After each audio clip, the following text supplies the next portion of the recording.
প্রতিদিন বাবুর জন্য ডাইপার খরচ হয় 50 থেকে 100 টাকা, আর সেটা মাস শেষে দাঁড়ায় প্রায় 1500 থেকে 3000 টাকা। তো একদিন হঠাৎ পাশের বাসার একটা ভাবি বলল, ভাবি আপনি এত টাকা খরচ করেন কেন? 1000 টাকা দিয়ে 5 পিসের 5টা ডাইপার নিয়ে নেবেন, একদম বাচ্চা বড় হওয়া পর্যন্ত ইউজ করবেন। আমি শুনে বললাম যে কি বলেন ভাবি, এটা কিভাবে সম্ভব? পরে ভাবি বলতেছে যে আরে ভাবি, এগুলো তো ধুয়ে ইউজ করা যায়, আপনি একটা ইউজ করাবেন, বাকিগুলো উঠায় রাখবেন, এভাবে ইউজ করবেন।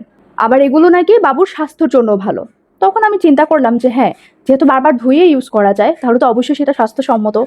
তারপরে ভাবি আবার এটাও বলল যে ভাবি, অনেক পেজে কিন্তু অনেক ধরনের ডাইপার দেখবেন, অনেক চমকপ্রদ তারা অ্যাড দিবে, কিন্তু সব পেজে ডাইপার কিন্তু ভালো না। তখন আবার আমি চিন্তায় পড়ে গেলাম যে সেটাই তো, আসলে আমরা তো অ্যাড দেখে অর্ডার করে তারপর প্রতারিতও হতে পারি। ডাইপারগুলো কেনার আগে অবশ্যই দেখবেন ডাইপারের মধ্যে ডাবল লিকেজ গার্ড আছে কিনা, এবং একটা ডাইপারের সাথে 4টি করে প্যাড দিচ্ছে কিনা, এবং ডাইপারের কাপড়গুলো সফট কিনা।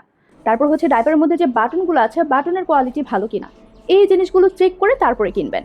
তারপর আমি অনেক চিন্তা ভাবনা করে আমি এই পেজ থেকে ডাইপারগুলো অর্ডার করি, এবং ফাইনালি আমি কিন্তু ঠকি নাই। তাই আপনিও কিন্তু আপনার সোনামণির জন্য এই পেজ থেকে ওয়াশেবল ডাইপার নিশ্চিন্তে অর্ডার করতে পারেন। একজন মা হিসেবে আমি যেহেতু ঠকিনি, আপনিও ঠকবেন না। ধন্যবাদ।